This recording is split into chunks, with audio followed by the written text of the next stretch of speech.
नमस्कार भाइयों बहनों, मेरे चैनल में आपका स्वागत है। क्लास 10 बायोलॉजी जीव विज्ञान चैप्टर 1 जैव प्रक्रम केमिस्ट्री और physics all to all chapter objective और क्वेश्चन आंसर अपलोड कर दिए, जाके देख लीजिएगा प्लीज। चैप्टर बाय चैप्टर करके अपलोड कर दिए, प्लीज़ जाके देख लीजिए। सब्सक्राइब प्लीज चैनल को, शेयर प्लीज। धन्यवाद, सब्सक्राइब करने के लिए धन्यवाद, thank you. Like share please support me. आइए तब देखते हैं ऑब्जेक्टिव क्वेश्चन जैव प्रक्रम का।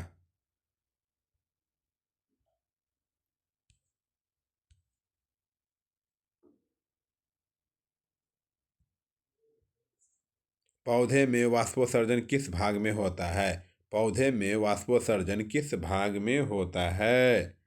पौधे में वाष्पोत्सर्जन किस भाग में होता है? देखिए, मौका दिए हैं, प्लीज बताइए। अपना टेस्ट कीजिए कितना तक जानते हैं आप। ठीक है।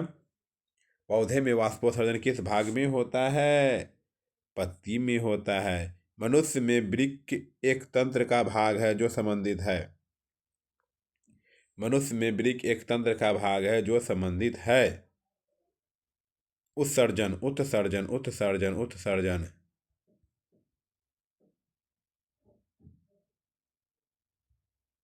पौधे के वायवीय भागों से जल के निष्कर्ष की क्रिया कहलाती है। पौधे के वायवीय भागों से जल के निष्कर्ष की क्रिया कहलाती है वाष्पोत्सर्जन वाष्पोत्सर्जन वाष्पोत्सर्जन।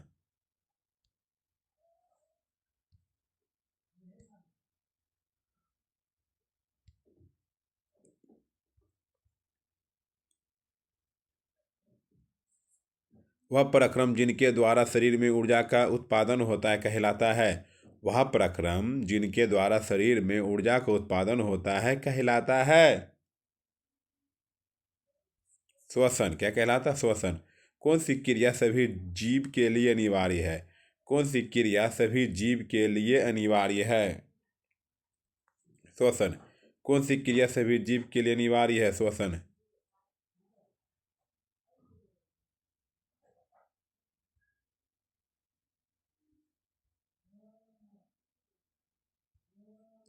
मैग्नीशियम पाया जाता है। मैग्नीशियम पाया जाता है। बताइए। क्लोरोफिल में मानव हृदय में पाए जाते हैं। मानव हृदय में पाए जाते हैं। चार वेशम।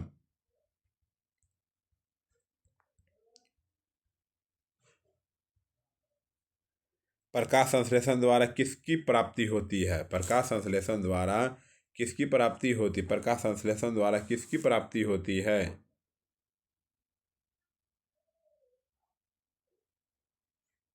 ग्लूकोज की। कोशिका झिल्ली किस प्रकार की झिल्ली है? कोशिका झिल्ली किस प्रकार की झिल्ली है? बताइए।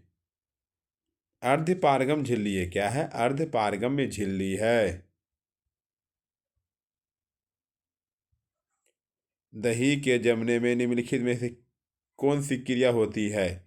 दही के जमने में निम्नलिखित में से कौन सी क्रिया होती है?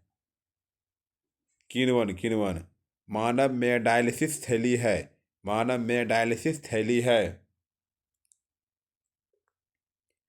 नेफ्रॉन।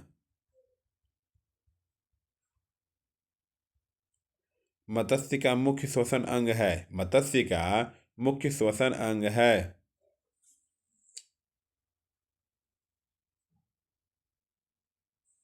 बताइए। गिल्स। पौधे में गैसों के निष्कासन के लिए किस क्रिया का उपयोग होता है? पौधे में गैसों के निष्कासन के लिए किस क्रिया का उपयोग होता है? विसरण। क्लोरोफिल वर्णक का रंग है। क्लोरोफिल वर्णक का रंग है हरा। क्लोरोफिल वर्णक का रंग है हरा। कवक में पोषक की कौन सी विधि है? कवक में पोषण की कौन सी विधि है? मृतजीवी।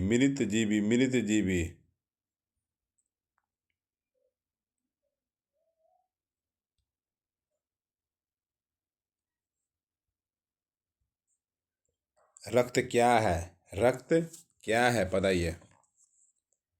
रक्त क्या है?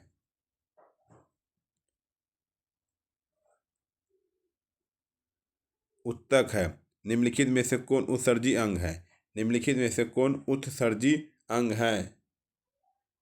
वृक्क है। क्या है? वृक्क है। रक्षी रक्षी कोशिकाएं पाई जाती है। रक्षी कोशिकाएं पाई जाती है पत्तियों में। पत्तियों में। इथाइल अल्कोहल किस प्रकार के श्वसन में बनता है? इथाइल अल्कोहल किस प्रकार के श्वसन में बनता है? ओ वायवीय श्वसन में बनता ओ वायवीय श्वसन में बनता है। मनुष्य के सांस लेने और छोड़ने की क्रिया को क्या कहते हैं?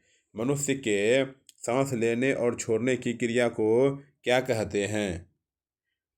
स्वा स्वाक्षोवास स्वाक्षोश्वास। रक्त में आयरन की कमी से होने वाला रोग है। रक्त में आयरन की कमी से होने वाला रोग है एनीमिया। एनीमिया।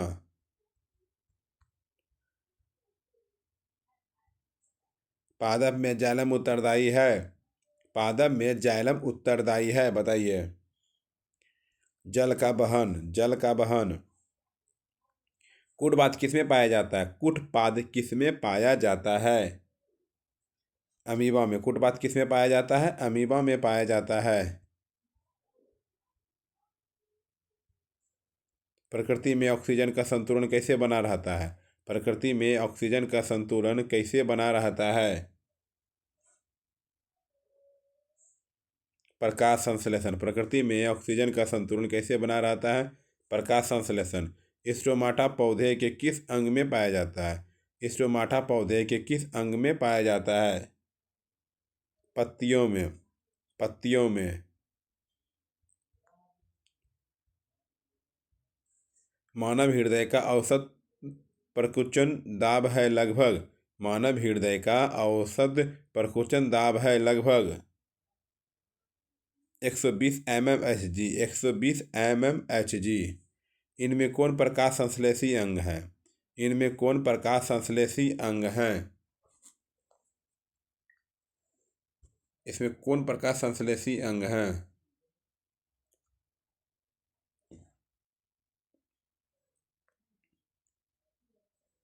पत्ती। पत्ती। पत्ती।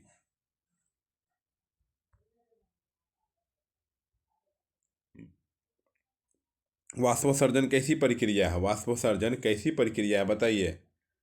कमेंट में सर कीजिए, नहीं तो आप कॉपी में लिख लीजिए नंबर बाय नंबर करके। ठीक। देखिए कितना आप जानते हैं प्लीज। ठीक, लिख लीजिएगा। भौतिक। ठीक है।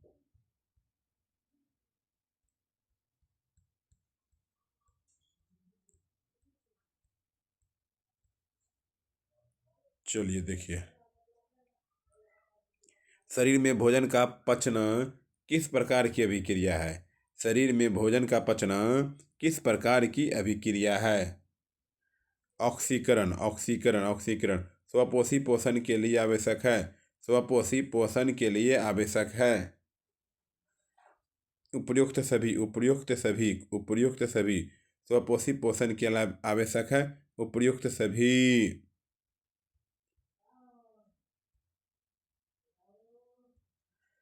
पाइरूवेट के विखंडन से यह कार्बन डाइऑक्साइड जल तथा ऊर्जा देता है और यह क्रिया होती है। पाइरूवेट के विखंडन से यह कार्बन डाइऑक्साइड जल तथा ऊर्जा देता है। यह क्रिया होती है।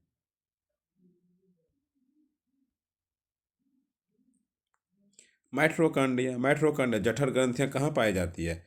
जठर ग्रंथियां कहाँ पाई जाती है? आमाशय में। जठर ग्रंथियां कहाँ पाई जाती है? आमाशय में पाई जाती है। पौधे में पाए जाने वाली गाढ़ा और दूधिया उत्सर्जित तरल पदार्थ को क्या कहते हैं? पौधे में पाए जाने वाली गाढ़ा और दूधिया उत्सर्जित तरल पदार्थ को क्या कहते हैं? Latex. Latex. Latex. Latex. Urea रक्त में कहाँ से प्रवेश करती है? यूरिया जो है रक्त में कहाँ से प्रवेश करती है? यकृत से। यूरिया रक्त में कहाँ से प्रवेश करती है? यकृत से प्रवेश करती है, यकृत से प्रवेश करती है।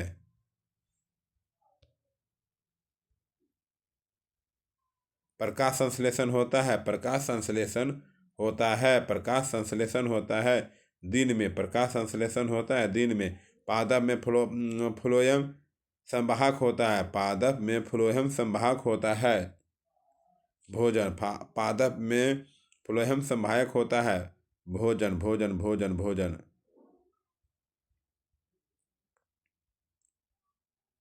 प्रकाश संश्लेषण क्रिया में ऑक्सीजन बाहर निकलता है, प्रकाश संश्लेषण क्रिया में ऑक्सीजन बाहर निकलता है।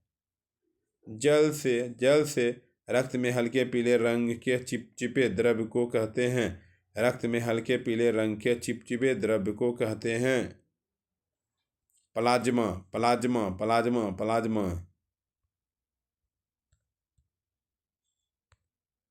प्रकाश संश्लेषी अंगक है, प्रकाश संश्लेषी अंगक है। हरित लवक प्रकाश संश्लेषी अंगक है, हरित लवक। वृक्क के संरचनात्मक एवं क्रियात्मक इकाई को कहते हैं। वृक्क के संरचनात्मक एवं क्रियात्मक इकाई को कहते हैं। वृक्क के संरचनात्मक एवं क्रियात्मक इकाई को कहते हैं नेफ्रॉन नेफ्रॉन नेफ्रॉन नेफ्रॉन कहते हैं, नेफ्रॉन नेफ्रॉन नेफ्रॉन।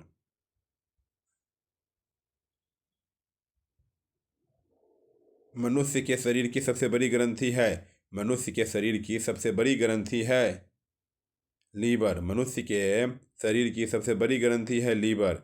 स्वपोषी पोषण के लिए आवश्यक नहीं है, स्वपोषी पोषण के लिए आवश्यक नहीं है। ऑक्सीजन स्वपोषी पोषण के लिए आवश्यक नहीं है। Oxygen oxygen oxygen oxygen oxygen. इनमें किसके द्वारा अमीबा में भोजन अंतर्ग्रहण होता है? इनमें किसके द्वारा अमीबा में भोजन अंतर्ग्रहण होता है? कुटपाद कुटपाद कुटपाद कुटपाद। रक्त का थक्का बनाने में सहायक होता है, रक्त का थक्का बनाने में सहायक होता है रक्त विषाणु रक्त विषाणु रक्त विषाणु।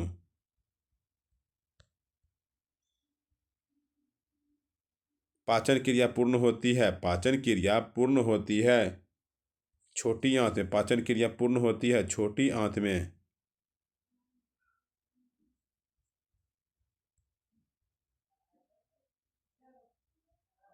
एक वयस्क मनुष्य में कितने दांत होते हैं? एक वयस्क मनुष्य में कितने दांत होते हैं? 32। मछली के हृदय में कोष्ठों की संख्या, मछली के हृदय में कोष्ठों की संख्या है 2 2 2 2 2 2। स्वाद कलिकाएं पाई जाती है, स्वाद कलिकाएं पाई जाती है जीभ के ऊपरी सतह पर, जीभ के ऊपरी सतह पर, जीभ के ऊपरी सतह पर।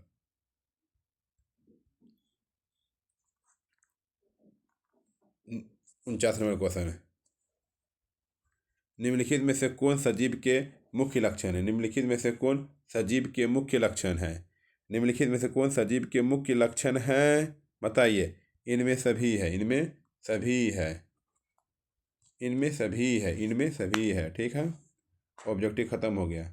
अब सब्जेक्टिव पे आते हैं। देखिए सब्जेक्टिव शॉर्ट क्वेश्चन आंसर।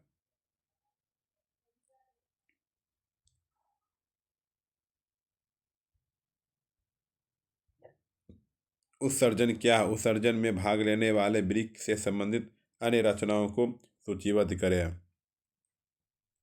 उत्सर्जन क्या है? उत्सर्जन में भाग लेने वाले वृक्क से संबंधित अन्य रचनाओं को सूचीबद्ध करें। शरीर से अपशिष्ट पदार्थों को बाहर निकालने वाली प्रक्रिया उत्सर्जन कहलाती है। बोलेगा उत्सर्जन किसे कहते हैं? शरीर में जो अपशिष्ट पदार्थ जो रहता है, खराब पदार्थों को बाहर निकालने वाली प्रक्रिया, बाहर निकालने की प्रक्रिया को उत्सर्जन कहते हैं। मनुष्य में उत्सर्जन से संबंधित महत्वपूर्ण रचनाएं निम्नलिखित, महत्वपूर्ण रचनाएं निम्नलिखित हैं। जैसे वृक्क, एक हो गया वृक्क, फिर मूत्रवाहिका, मूत्राशय, मूत्रमार्ग, इससे सब खराब है जितना परपोषण किसे कहते हैं? ये कितने प्रकार के होते हैं? परपोषण किसे कहते हैं? ये कितने प्रकार के होते हैं? परपोषण किसे कहते हैं? कितने प्रकार के? परपोषण किसे कहते हैं? कितने प्रकार के होते हैं? जिसमें जीव अपना भोजन स्वयं संश्लेषित नहीं करते हैं, जिसमें जीव अपना भोजन स्वयं संश्लेषित नहीं करते हैं, अपितु किसी न किसी रूप में अन्य स्रोतों के से प्राप्त करते हैं, परपोषण कहलाते हैं। परपोषण किसी दूसरे पर जो निर्भर रहते हैं। 4 प्रकार के होते हैं: प्राणी संपोषण, मृतजीवी पोषण, परजीवी पोषण, पराशरणी पोषण। पोषण क्या है? पोषण क्या है? इनके विभिन्न चरण कौन से हैं? पोषण क्या है? इनके विभिन्न चरण कौन कौन से हैं? पोषण एक जटिल प्रक्रम है। पोषण क्या है? एक जटिल प्रक्रम है जिसके अंतर्गत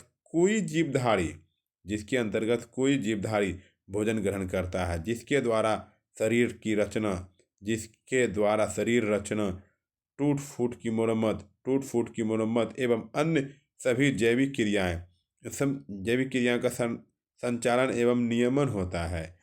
जैविक क्रियाओं का संचालन एवं नियमन होता है।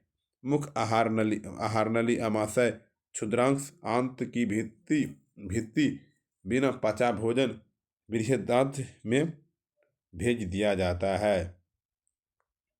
पोषण क्या है? इसके विभिन्न चरण कौन कौन से हैं? ठीक है। स्वपोषी पोषण के लिए आवश्यकता परिस्थितियों कौन सी है और उसके उपोपाद क्या है? स्वपोषी पोषण के लिए आवश्यकता परिस्थिति कौन सी है और उसके उपोपाद क्या है? स्वपोषी पोषण हरे पौधे में पाया जाता है जो कि अपना भोजन स्वयं तैयार करते हैं। स्वपोषी पोषण के लिए प्रकाश संश्लेषण आवश्यक है।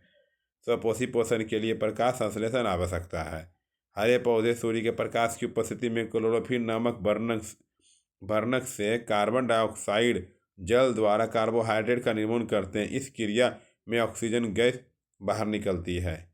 स्वपोषी पोषण हरे पौधे में पाया जाता है। स्वपोषी पोषण हरे पौधे में पाया जाता है जो कि अपना भोजन स्वयं तैयार करता है। स्वपोषी पोषण के लिए प्रकाश संश्लेषण आवश्यक है। हरे पौधे सूर्य के प्रकाश की उपस्थिति में क्लोरोफिल नामक वर्णक से कार्बन डाइऑक्साइड जल द्वारा कार्बोहाइड्रेट का निर्माण करते हैं। इस क्रिया में ऑक्सीजन गैस बाहर निकलती है।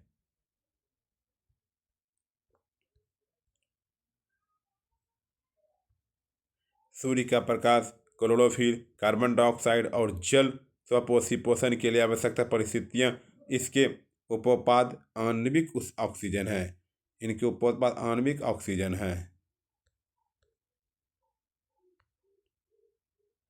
श्वसन के लिए ऑक्सीजन प्राप्त करने की दिशा में एक जलीय जीव की अपेक्षा स्थलीय जीव किस प्रकार लाभप्रद है? श्वसन के लिए ऑक्सीजन प्राप्त करने की दिशा में एक जलीय जीव की अपेक्षा स्थलीय जीव किस प्रकार लाभप्रद हैं?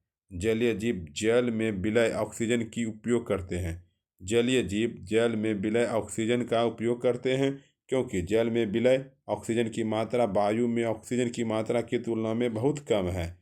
इसलिए जलीय जीवों की श्वसन दर स्थलीय जीवों की अपेक्षा द्रुत होती है। स्थलीय जीव श्वसन के लिए वायुमंडल के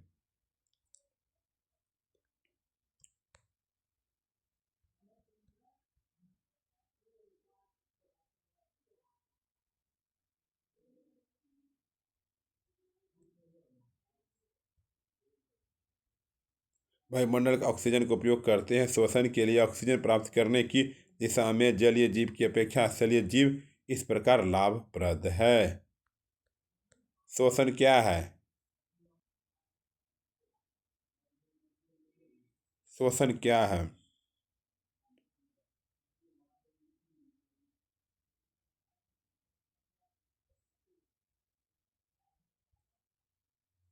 ऑक्सीजन का उपयोग करते हैं। श्वसन के लिए ऑक्सीजन प्राप्त करने की दिशा में जलीय जीव की अपेक्षा स्थलीय जीव इस प्रकार लाभप्रद हैं। श्वसन क्या है? बताइए, श्वसन क्या है?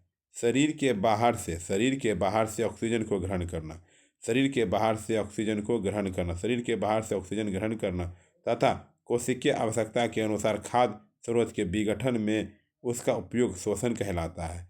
शरीर के बाहर से ऑक्सीजन को ग्रहण करना, शरीर के बाहर से ऑक्सीजन को ग्रहण करना तथा कोशिकीय आवश्यकताओं के अनुसार खाद्य स्रोत के विघटन में कोशिकीय आवश्यकता के अनुसार खाद्य स्रोत के विघटन में उसका उपयोग श्वसन कहलाता है। इसे निम्न ठीक C6H12 और 6+6O2 और 6O2 बराबर 6CO2 plus 6H2O plus 673 kelvin.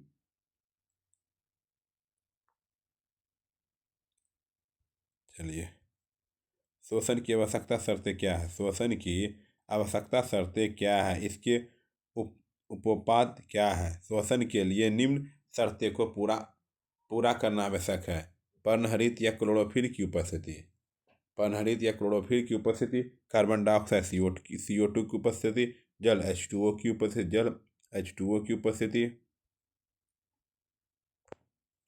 पर्णहरित या क्लोरोफिल सूर्य से विकिरण ऊर्जा को अवशोषित करते हैं। क्या बोला? पर्णहरित या क्लोरोफिल सूर्य से विकिरण ऊर्जा को अवशोषित करता है, सूर्य से विकिरण ऊर्जा को अवशोषित करते हैं, जिसके द्वारा CO2 एवं H2O का स्थिरीकरण कर अपने भोजन कार्बोहाइड्रेट का निर्माण करते हैं, जिसके द्वारा CO2 एवं H2O का स्थिरीकरण कर अपने भोजन कार्बोहाइड्रेट का निर्माण करते हैं। उपोपाद्य के रूप में ग्लूकोज एवं ऑक्सीजन प्राप्त होते हैं। ग्लूकोज अंततः स्टार्च में बदल जाता है। परिसंचरण तंत्र से आप क्या समझते हैं? परिसंचरण तंत्र से आप क्या समझते हैं? उच्च श्रेणी के जंतुओं में एक विशेष प्रकार का परिवहन तंत्र होता है जो ऑक्सीजन, कार्बन डाइऑक्साइड, पोषक तत्वों, हार्मोन, उत्सर्जी पदार्थों या अन्य उपापी क्रियाओं के फलस्वरूप उत्पन्न विभिन्न पदार्थों को शरीर के एक भाग से दूसरे भाग में ले जाता है, जिसे परिसंचरण तंत्र कहते हैं। इस तंत्र के 3 अवयव हैं। परिसंचरण तंत्र से क्या समझते हैं? क्या आप जानते हैं किसे कहते हैं? उच्च श्रेणी के जंतुओं में एक विशेष प्रकार का परिवहन तंत्र होता है। क्या बोला? उच्च श्रेणी के जंतुओं में एक विशेष प्रकार का परिवहन तंत्र होता है जो ऑक्सीजन, कार्बन डाइऑक्साइड, पोषक तत्वों, हार्मोन, उत्सर्जी पदार्थों या अन्य उपापचय क्रियाओं के फलस्वरूप उत्पन्न विभिन्न पदार्थों को शरीर के एक भाग से दूसरे भाग में ले जाता है, जिसे परिसंचरण तंत्र कहते हैं। इस तंत्र के 3 प्रमुख अवयव हैं। रक्त या रुधिर, हृदय, रक्त वाहिनियां, ठीक है।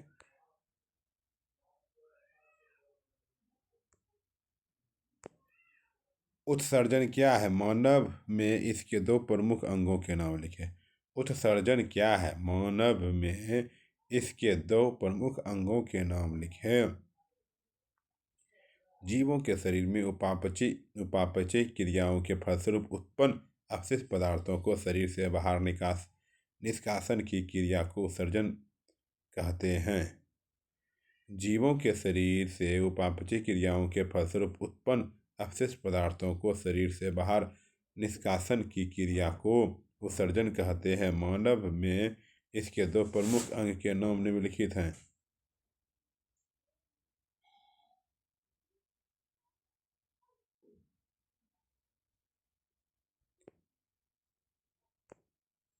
वृक्क, जो रक्त में द्रव्य के रूप में अपशिष्ट पदार्थों को मूत्र के रूप में शरीर से बाहर निकालना। वृक्क जो है, जो रक्त में द्रव्य के रूप में अपशिष्ट पदार्थों को मूत्र के रूप में शरीर से बाहर निकालना।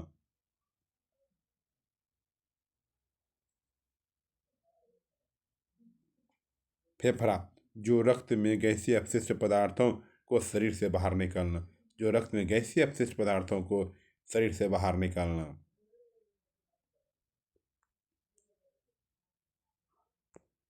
पौधे के लिए वाष्पोत्सर्जन की क्रिया का क्या महत्व है? पौधे के लिए वाष्पोत्सर्जन की क्रिया का क्या महत्व है? वाष्पोत्सर्जन क्रिया पौधे के लिए निम्नलिखित रूप से महत्वपूर्ण है। वाष्पोत्सर्जन क्रिया पौधे के लिए निम्नलिखित रूप से महत्वपूर्ण है। यह पौधे के मूल रोम द्वारा खनिज लवणों के अवशोषण एवं जड़ से पत्तियों तक उनके परिवहन में सहायक है। यह पौधे के मूल रोम द्वारा खनिज लवणों के अवशोषण एवं जड़ से पत्तियों तक उनके परिवहन में सहायक होता है। यह पौधे में तापक्रम संतुलन बनाए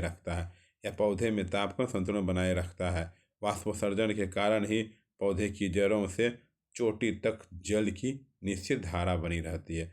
वाष्पोत्सर्जन के कारण ही पौधे की जड़ों से चोटी तक जल की निश्चित धारा बनी रहती है। दिन में रंध्रों के खुले रहने पर वाष्पोत्सर्जन कर्षण ही जाइलम में जल की गति के लिए मुख्य प्रेरक बल का कार्य करता है। मूत्र बनने की मात्रा का नियमन किस प्रकार होता है?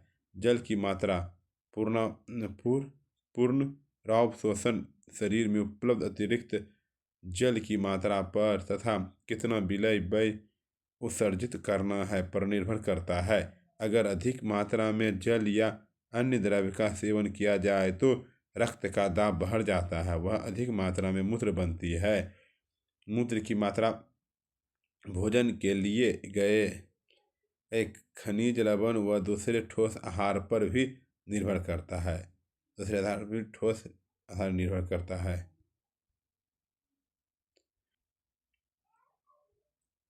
उदाहरण के लिए, अगर खाने में नमक की मात्रा अधिक है तो वृक्क से उचित मात्रा में लवण मूत्र के साथ हीर बनता है, जिससे रक्त में विसलन दाब सही रहता है, मूत्राशय पेशीय होता है। अतः यह तंत्रिका नियंत्रण में और हम इसी कारणवश मूत्र निकासी को नियंत्रित कर लेते हैं। वाष्पोत्सर्जन को परिभाषित करें। द्रव को कमरे के ताप पर या द्रव के क्वथनांक के नीचे के तापों पर वाष्प बनकर धीरे धीरे वायुमंडल में जाने की प्रक्रिया वाष्पोत्सर्जन कहलाती है। क्या शाकाहारी एवं मांसाहारी जंतुओं में छोटी आंत की लंबाई में भिन्नता होती है? यदि हाँ तो क्यों? क्या शाकाहारी एवं मांसाहारी जंतुओं में छोटी आंत की लंबाई में भिन्नता होती है? यदि हाँ तो क्यों?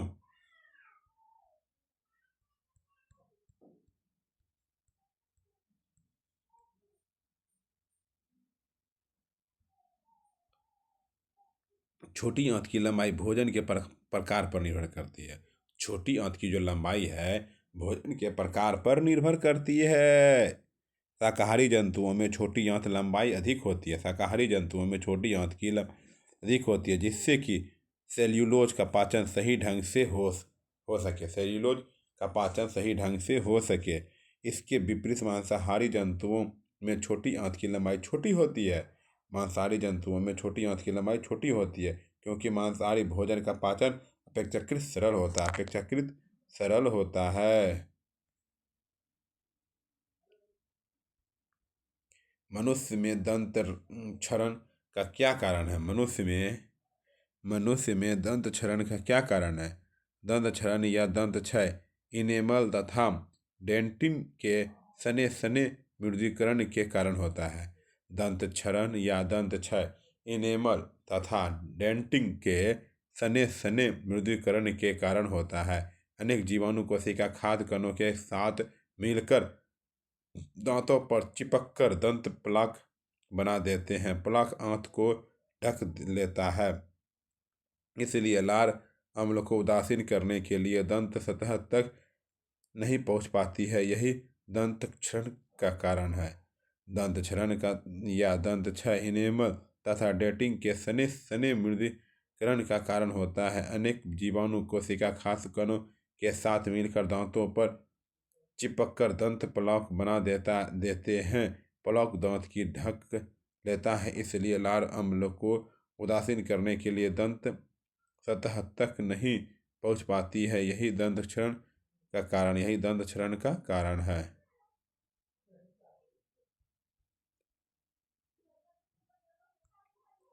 दंत प्लाक एवं दंत अस्थिक्षय से क्या समझते हैं?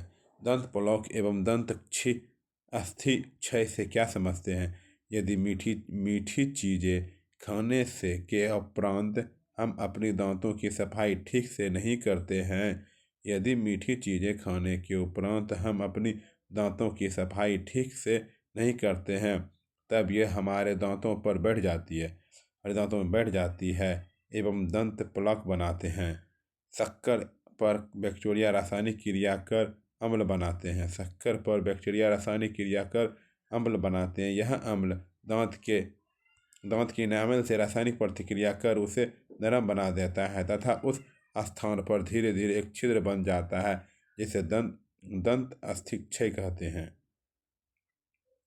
यदि मीठी चीज़ें खाने के उपरांत हम अपनी दांतों की सफाई ठीक से नहीं करते हैं, तब ये हमारे दांतों पर बैठ जाते हैं एवं दंत प्लक बनाते हैं। शक्कर पर बैक्टीरिया रासायनिक क्रिया कर अम्ल बनाते हैं। यह अम्ल दांत के इनामेल से रासायनिक प्रतिक्रिया कर उसे नरम बना देता है तथा उस स्थान पर धीरे धीरे एक छिद्र बन जाता है, जिसे दंत या अस्थिक्षय कहते हैं। दंत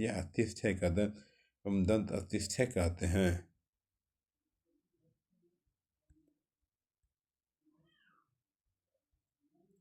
विषमपोषी पोषण से आप क्या समझते हैं? विषमपोषी पोषण से आप क्या समझते हैं? विषमपोषी पोषण वह प्रक्रिया है जिसमें जीव अपना भोजन स्वयं संश्लेषित न कर किसी अन्य स्रोतों पर निर्भर करते हैं। विषमपोषी पोषण वह प्रक्रिया है जिसमें जीव अपना भोजन स्वयं संश्लेषित न कर किसी अन्य स्रोतों पर निर्भर करते हैं। किसी अन्य स्रोतों पर निर्भर करते हैं, जैसे सभी जंतु और हरित पौधे, कवक। इसके तीन प्रकार हैं।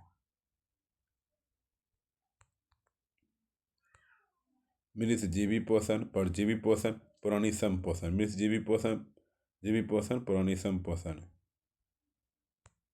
सजीव के मुख्य चार लक्षण है। सजीवों के मुख्य चार लक्षण निम्नलिखित है। पोषण है, श्वसन है, प्रजनन। सन है, श्वसन है, प्रजनन है, वृद्धि एवं विकास है।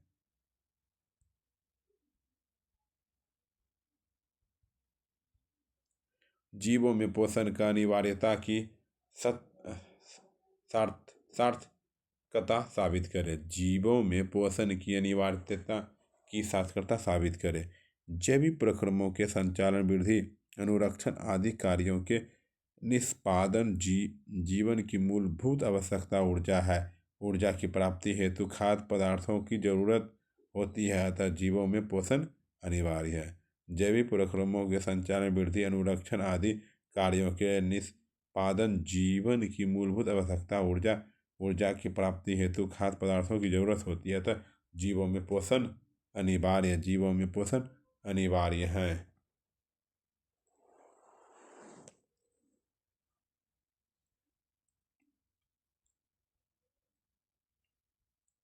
हमारे आमाशय में अम्ल की भूमिका क्या है?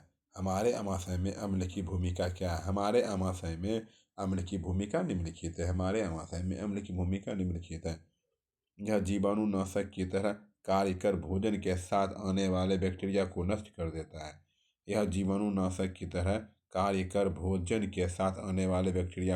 कर देता है। भोजन इसके कारण शीघ्रता से नहीं पचता है।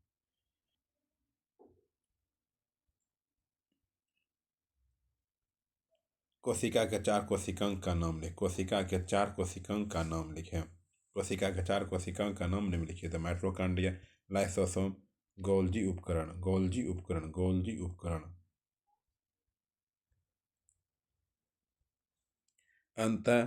अंतःप्रस्रवृद्धि जालिका।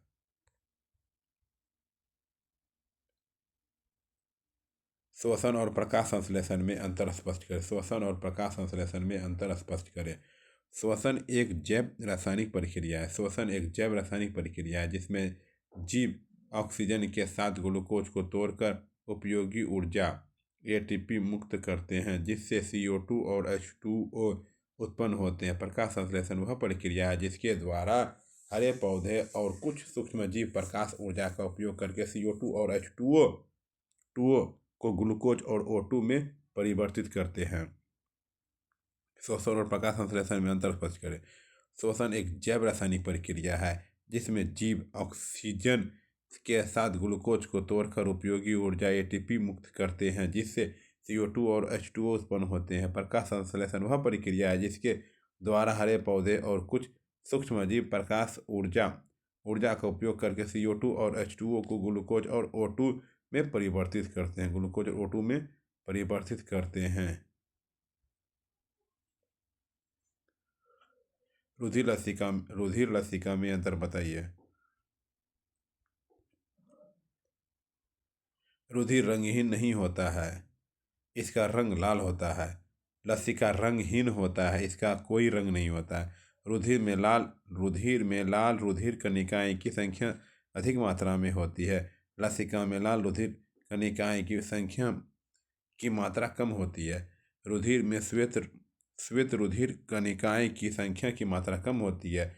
लसिका में श्वेत रुधिर कणिकाएं अधिक संख्या में पाई जाती है।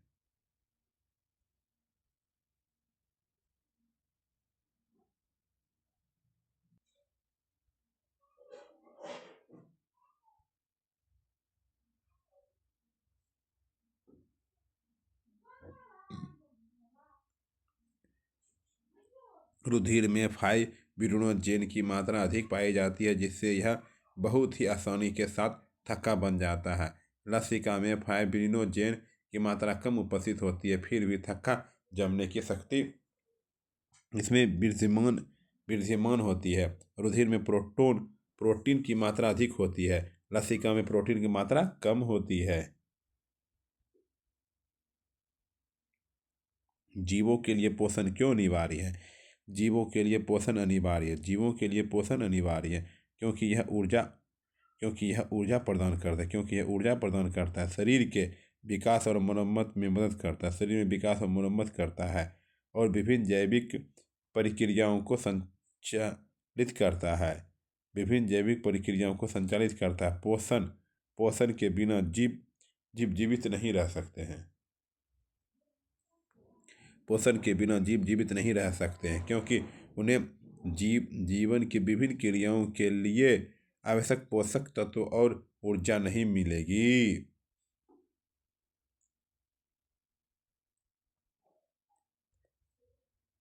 दीर्घरोम क्या है? इसका क्या कार्य है? दीर्घरोम क्षुद्रांश छोटी आंत की आंतरिक दीवार पर पाई जाने वाली उंगली जैसी छोटी उभरी हुई संरचनाएं। इनका मुख्य कार्य पचे हुए भोजन से पोषक तत्वों को अवशोषित करना है, क्योंकि ये सतह क्षेत्र को बहुत अधिक बढ़ा देते हैं और रक्त वाहिकाओं से जुड़े होते हैं। दीर्घरोम के कार्य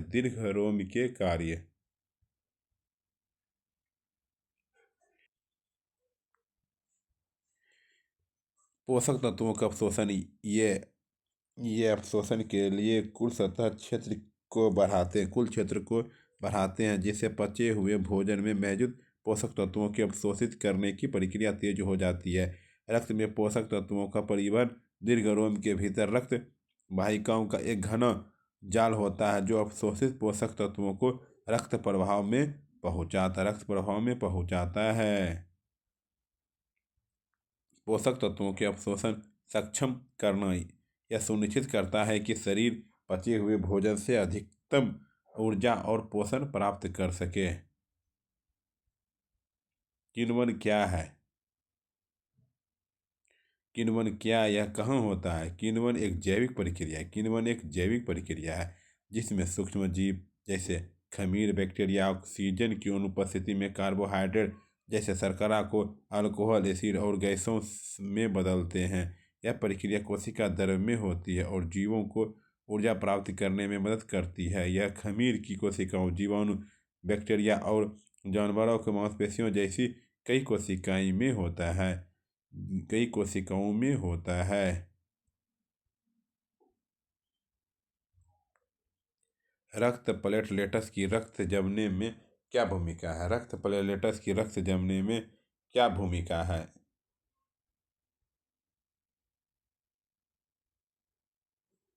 रक्त के जमने में प्लेटलेट्स की भूमिका चोट लगने पर रक्त स्वास्थ्य को रोकना है। रक्त में जमने में प्लेटलेट्स की भूमिका चोट चोट लगने पर रक्त स्वास्थ्य को रोकना है। जब कोई रक्त वाहिका क्षतिग्रस्त होती है तो प्लेटलेट्स सबसे पहले उस जगह पर इकट्ठा होते हैं, वे चिपचिपे तंतु बनाते हैं। जो प्लेटलेट्स सबसे पहले उस जगह पर इकट्ठा होते हैं, वे चिपचिपे तंतु बनाते हैं, जिससे वे एक दूसरे के चिपक जाते हैं और रक्त वाहिका में एक पलक या थक्का बनाते हैं। रक्त वाहिका में एक पलक और थक्का बनाते हैं, जिससे खून बहना बंद हो जाता है। मानव मूत्र के अवयवों को प्रतिशत मात्रा क्या है? मानव मूत्र के अवयवों की प्रतिशत मात्रा क्या है? मानव मूत्र में लगभग 95% पानी होता है और शेष 5% यूरिया, 2% और अन्य ठोस अपशिष्ट जैसे लवण, यूरिक अम्ल, क्रिएटिनिन और आयन होते हैं।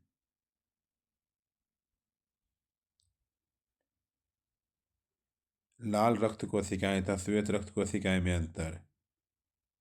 श्वेत रक्त कोशिकाएं, लाल रक्त कोशिकाएं। श्वेत रक्त कोशिकाएं WBC, RBC।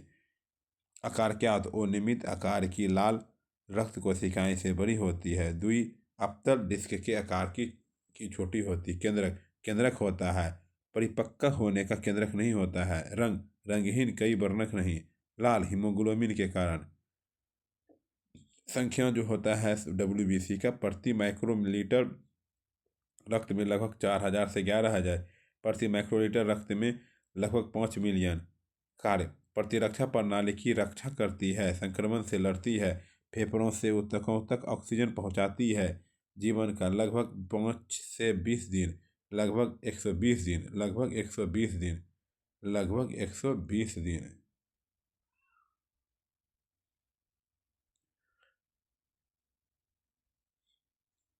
स्वपोषी पोषण तथा विषमपोषी पोषण में क्या अंतर है? स्वपोषी पोषण तथा विषमपोषी में क्या अंतर है? स्वपोषी पोषण में जीव अपना भोजन स्वयं बनाते हैं। स्वपोषी पोषण में जीव अपना भोजन स्वयं बनाते हैं, जबकि विषमपोषी पोषण में जीव भोजन के लिए दूसरे पर निर्भर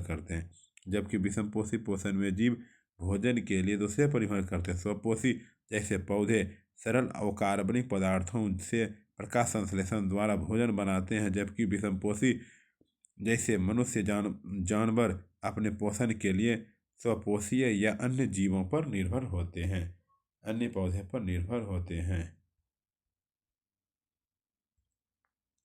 पाचक एंजाइमों का क्या कार्य है? पाचक एंजाइमों का मुख्य कार्य भोजन में मौजूद जटिल अणुओं जैसे कार्बोहाइड्रेट, वसा और प्रोटीन को छोटे, आसानी से अवशोषित होने वाले अणुओं को तोड़ना है। पाचन एंजाइमों का मुख्य कार्य भोजन में मौजूद जटिल अणुओं जैसे कार्बोहाइड्रेट, वसा और प्रोटीन को छोटे, आसानी से इससे अवशोषित होने वाले अणुओं में तोड़ना है, ताकि शरीर उन्हें ऊर्जा के लिए इस्तेमाल कर सके। वे पाचन की प्रक्रिया को उत्प्रेरित करते हैं और शरीर के विकास और अन्य महत्वपूर्ण कार्यों के लिए आवश्यक पोषक तत्वों का उपलब्ध कराते हैं।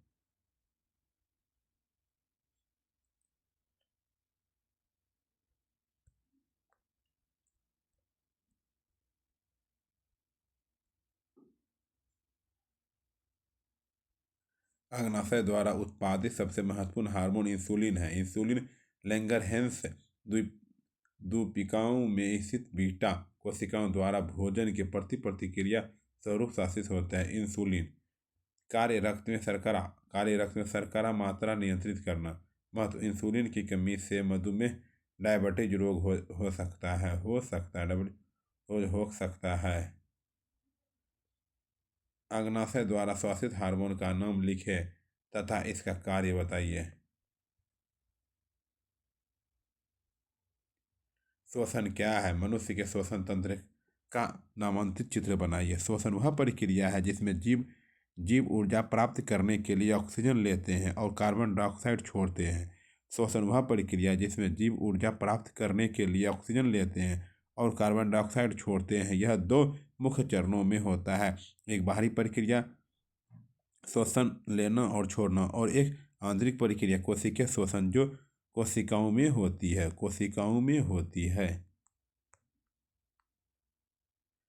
कुपनीय वाहिनी। मनुष्य में वृक्क कौन सा अंग है, इसकी इकाई को क्या कहते हैं? मनुष्य में वृक्क कौन सा अंग है, इसके इकाई को क्या कहते हैं? मनुष्य में वृक्क गुर्दा एक उत्सर्जी अंग है। मनुष्य में वृक्क बोलो या गुर्दा एक उत्सर्जी अंग है जो रक्त को छान कर अपशिष्ट पदार्थों को मूत्र के रूप में बाहर निकालता है। मूत्र के बाहर निकालना इसकी संरचना में और कार्यात्मक इकाई को नेफ्रॉन या वृक्क नलिका कहते हैं। इसकी संरचना और कार्यात्मक इकाई को नेफ्रॉन या वृक्क नलिका कहते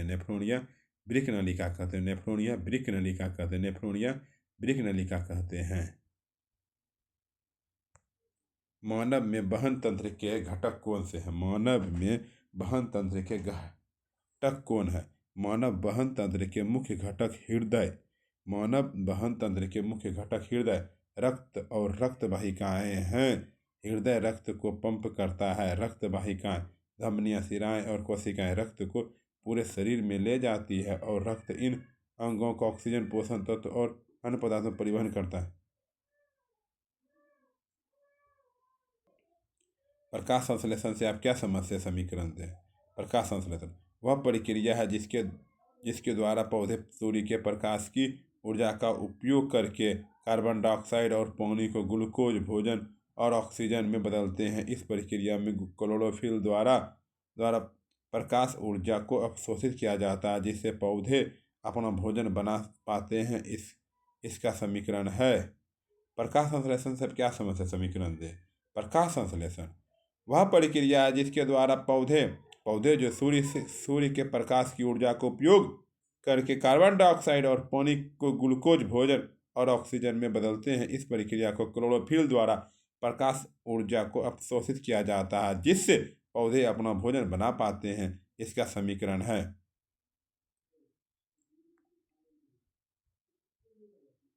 6CO2 + 6H2O = C6H12O6 + 6CO2।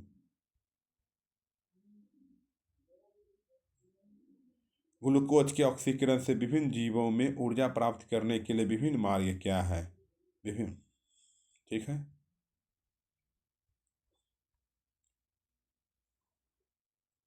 Xylem और फ्लोएम में अंतर है। जाइलम और फ्लोएम में क्या अंतर है?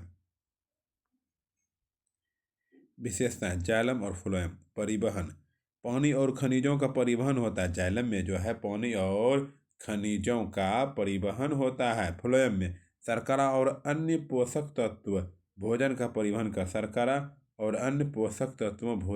परिवहन करता है। कोशिकाएं मुख्य रूप से मृत कोशिकाएं होती है, पेरेन्काइमा को छोड़कर। मुख्य रूप से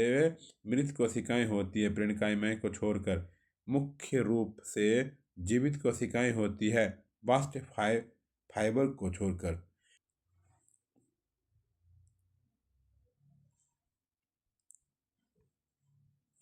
परिवहन की दिशा। एक कोशिका केवल जड़ों से ऊपर की ओर, द्वितीय ऊपर और नीचे दोनों दिशाओं में।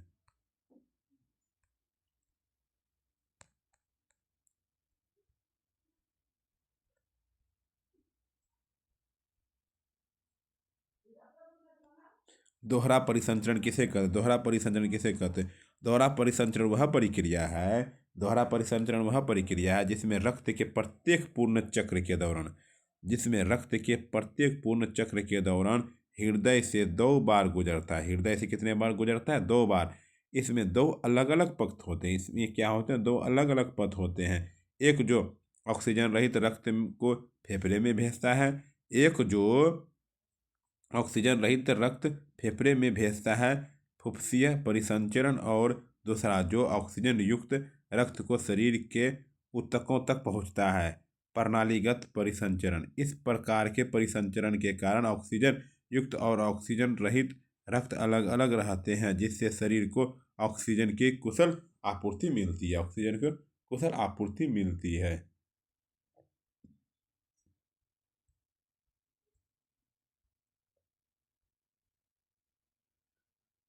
फुफ्फुसीय परिसंचरण, शरीर से ऑक्सीजन रहित रक्त हृदय के दाहिने हिस्से हिस्से में आता है और फिर हृदय से फेफड़े में पंप किया जाता है, जहां जहां यह ऑक्सीजन ग्रहण करता है।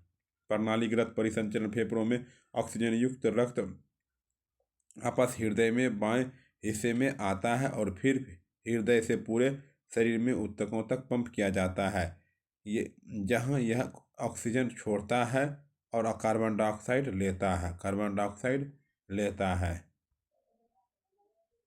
महत्व, वह प्रक्रिया सुनिश्चित करती है कि ऑक्सीजन वह पोषक तत्व शरीर की हर कोशिका तक कुशलता से पहुँचे जो उच्च उपापचय दर वाले जीवों जैसे स्तनधारियों और पक्षियों के लिए आवश्यक है। रक्तचाप क्या है? रक्तचाप क्या है? रक्तचाप वह दबाव है रक्तचाप वह दबाव है जो हृदय द्वारा शरीर में पंप किए जाने वाले रक्तचाप वह दबाव है जो हृदय द्वारा शरीर में पंप किए जाने वाले रक्त द्वारा आपकी धमनियों की दीवारों पर डाला जाता है। यह रक्त वाहिकाओं में रक्त के बल का माप है। रक्तचाप को दो संख्याओं के रूप में मापा जाता है। संकुचन दाब, जब हृदय संकुचता है, और अनुशीथन दाब, जब हृदय शिथिल होता है। लॉन्ग क्वेश्चन, शॉर्ट क्वेश्चन हो गया। लॉन्ग क्वेश्चन, ठीक है।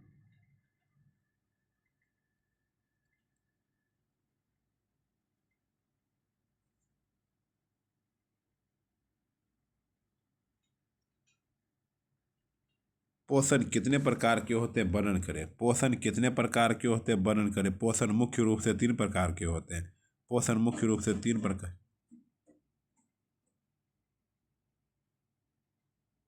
मृतजीवी पोषण, इसमें जीव मृत जंतुओं एवं पादपों के शरीर से अपना भोजन अपने शरीर की सतह से गुलित कार्बनिक पदार्थों के रूप में अवशोषित करते हैं। ऐसे जीवों को मृतजीवी या अपघटक भी कहते हैं, जैसे कवक और बैक्टीरिया।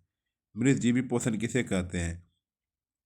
इसमें जीव मृत जंतुओं एवं पादपों के शरीर से अपना भोजन अपने शरीर की सतह से घुलित कार्बनिक पदार्थों के रूप में अवशोषित करते हैं। ऐसे जीवों को मृतजीवी और अपघटक भी कहते हैं, जैसे कवक एवं बैक्टीरिया। परजीवी पोषण किसे कहते हैं? इस प्रकार के पोषण में जीव दूसरे प्राणी के संपर्क में अस्थायी या अस्थायी रूप से रहकर उससे अपना भोजन प्राप्त करते हैं। भोजन प्राप्त करने वाले जीव परजीवी एवं जिनके शरीर से परजीवी अपना भोजन प्राप्त करते हैं उन्हें पोषी कहते हैं। उदाहरण के लिए एंट अमीबा, हिस्टोलिटिका, मलेरिया परजीवी इत्यादि।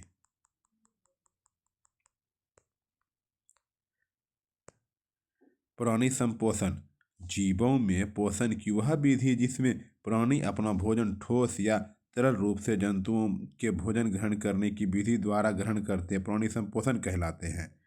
प्राणी संपोषण, जीवों में पोषण की वह विधि जिसमें प्राणी अपना भोजन ठोस या तरल रूप में जंतुओं के भोजन ग्रहण करने की विधि द्वारा ग्रहण करते हैं, प्राणी संपोषण कहलाता है। इस विधि द्वारा जंतुओं, अमीबा, मेढक, मनुष्य में पोषण होता है।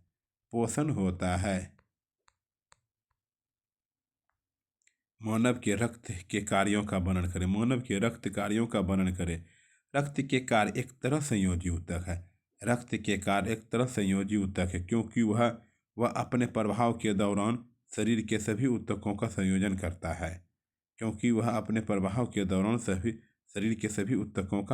करता है। यह फेफड़े से ऑक्सीजन को शरीर के विभिन्न भागों में परिवहन करता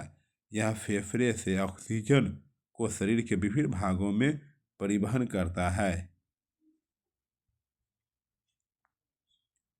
यह शरीर की कोशिकाओं से CO2 को फेफड़े तक लाता है, जो श्वासोच्छ्वास के द्वारा बाहर निकल जाता है। यह पचे भोजन को छोटी आंत से शरीर के विभिन्न भागों में पहुंचाता है। यह पचे पचे भोजन को छोटी आंत से शरीर में विभिन्न भागों में पहुंचाता है। यह शरीर के विभिन्न रोगाणुओं के संक्रमण से सुरक्षा प्रदान करता है, क्योंकि रक्त के घटक WBC शरीर के प्रतिरक्षा तंत्र का निर्माण करते हैं। रक्त पट्टी कानू रक्त जमने में सहायक होते हैं।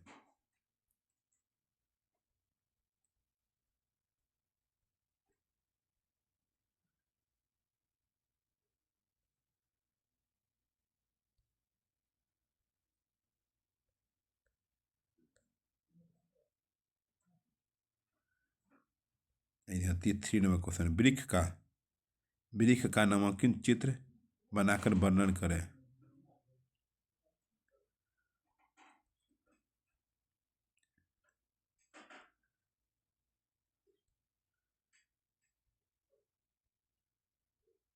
मनुष्य के वृक्क में निम्नलिखित रचनाएं पाए जाते हैं। वृक्क मनुष्य में 2 वृक्क होते हैं।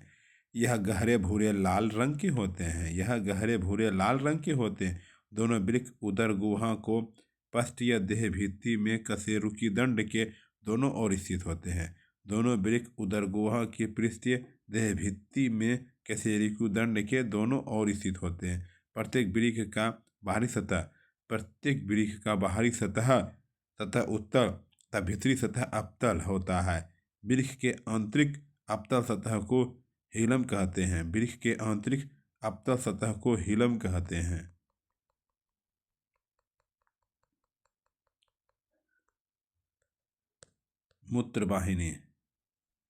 मूत्रवाहिनी प्रत्येक वृक्क के हिलस से 20 से 30 सेंटीमीटर लंबी नली के आकार की रचना निकलती है। 20 से 30 सेंटीमीटर लंबी नली के आकार की रचना निकलती है, जिसे मूत्रवाहिनी कहते हैं। प्रत्येक मूत्रवाहिनी आगे की ओर और मूत्राशय से खुलती है। मूत्रवाहिनी यह एक थैली के आकार की रचना है, जो उदर गुहा के पिछले भाग के रेक्टम के नीचे स्थित होती है। मूत्राशय का ऊपरी चौड़ा भाग मुख्य भाग होता है तथा पिछला भाग मूत्राशय की ग्रीवा कहलाती है। मूत्राशय के 0.5 से लेकर के 1 लीटर पेशाब का जमा होता है। मूत्र मार्ग मूत्राशय की ग्रीवा से एक नली निकलती है, जिसे मूत्र मार्ग कहते हैं। देखिए,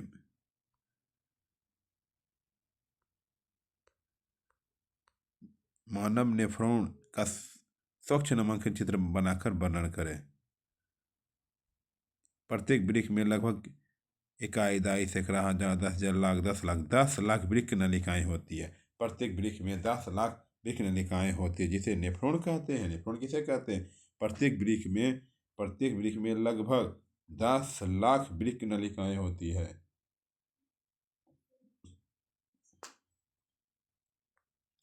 जिसे नेफ्रॉन कहते हैं। मानव नेफ्रॉन को निम्नलिखित प्रमुख भागों में बांटा गया है।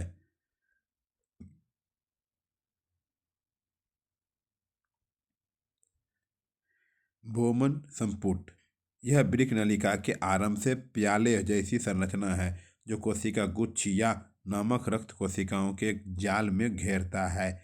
बोमन संपुट एवं कोशिका गुच्छ को सम्मिलित रूप से कहते हैं। कुंडलित नलिका इसके 2 भाग होते हैं। हेनले का चाप संग्राहक नलिका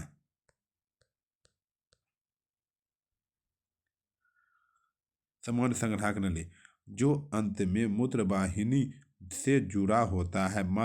मानव नेफ्रॉन रक्त में मौजूद द्रव अपशिष्ट पदार्थों को मूत्र के रूप में निकालने में मदद करता है।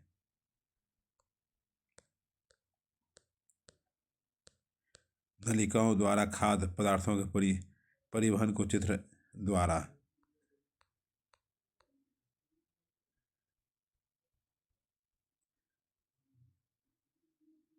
पौधे में पौधे में प्रकाश संश्लेषण की क्रिया क्रिया को सचित्र वर्णन कर। प्रकाश संश्लेषण एक जटिल जैव प्रक्रम है जिसमें हरे पौधे सूर्य के विकिरण ऊर्जा को रासायनिक ऊर्जा में परिवर्तित कर देते हैं।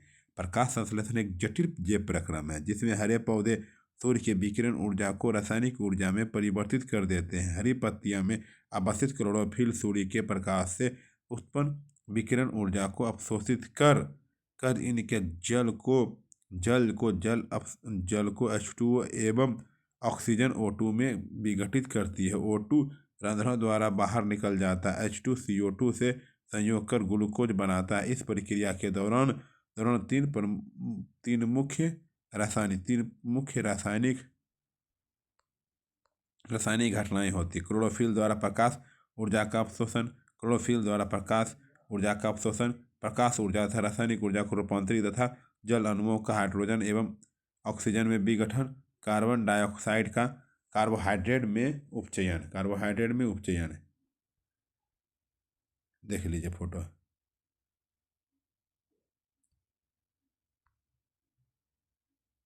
मनुष्य के उत्सर्जी तंत्र का सचित्र वर्णन करें। उत्तर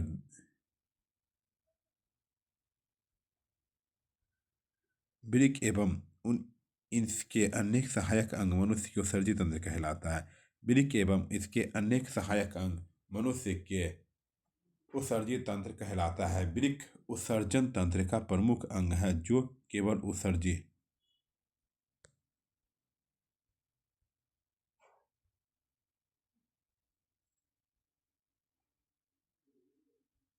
पदार्थों पदार्थों से छान कर अलग कर देता है। वृक्क भूरे रंग का सेम के बीच के आकार की संरचना है जो कि उदर गुहा में कशेरुक दंड के बायां वृक्क धमनी दोनों तरफ होती है। प्रत्येक वृक्क लगभग 10 सेंटीमीटर लंबा, 6 सेंटीमीटर चौड़ा, 2.5 सेंटीमीटर बायां वृक्क मोटा होता है। वृक्क की वजह बाईं वृक्क सिरा से दायां वृक्क की बाहरी महाधमनी किनारा उभरा हुआ होता है बाईं, जबकि भीतरी किनारा का महासिरा मूत्रवाहिनी होता है जिसे हैलम कहते हैं और इसमें से मूत्र नलिका निकलती है। मूत्र नलिका जाकर एक पेशीय थैले जैसे शीर्ष में संरचना में खुलती है जिसे मूत्राशय कहते हैं।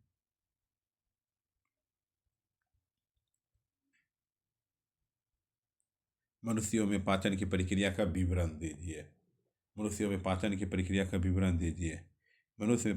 की क्रिया का चरणों में विभिन्न अंगों में पूर्णतः मुख गुहा में पाचन। मनुष्य मुख के द्वारा भोजन ग्रहण करता है। मुख में इसे दांत भोजन के कणों में चबाते हैं जिससे भोजन पदार्थ छोटे छोटे कणों में विभक्त हो जाता है। लार ग्रंथियों से निकली लार भोजन में अच्छी तरह से मिल जाती है। लार में उपस्थित एंजाइम भोज्य पदार्थों में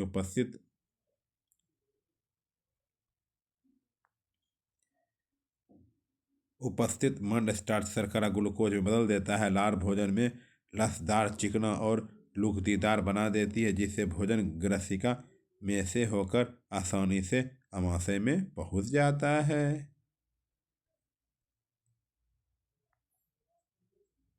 आमाशय में पाचन क्रिया। जब भोजन आमाशय में पहुंचता है तो वहाँ भोजन का मंथन होता है। जब भोजन आमाशय में पहुंचता है तो वहाँ भोजन का मंथन होता है जिससे भोजन और छोटे छोटे कणों में टूट जाता है। भोजन में नमक का अम्ल मिलता है जो माध्यम को अम्लीय बनाता है और भोजन को सड़ने से रोकता है।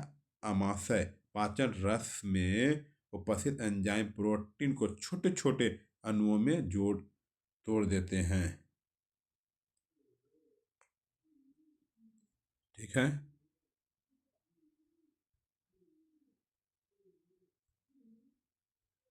चलिए इधर 8 नंबर पे आते हैं। देखिए फोटो।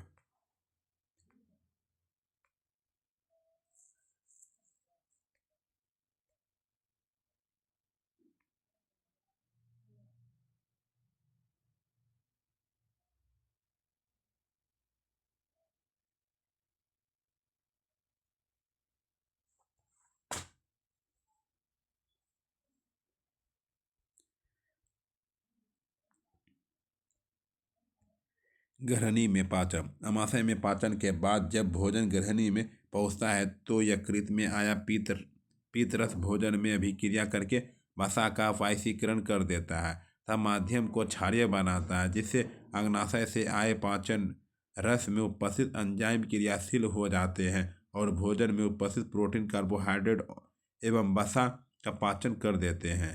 वसा का पाचन कर देते हैं।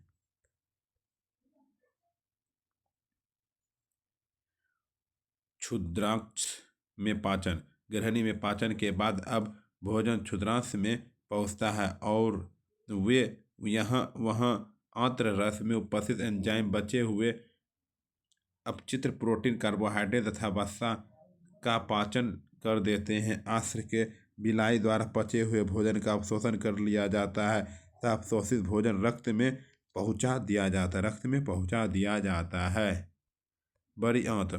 बड़ी आंत मलाशय में पाचन। क्षुद्रांश में भोजन के पाचन एवं अवशोषण के बाद जब भोजन बड़ी आंत्र में पहुंचता है तो वहां पर अतिरिक्त जल का अवशोषण कर लिया जाता है। बड़ी आंत में भोजन का पाचन नहीं होता है। भोजन का अवशिष्ट अतिरिक्त भाग यहाँ पर एकत्रित होता है तथा समय समय पर मल द्वारा शरीर से बाहर निकाल दिया जाता है।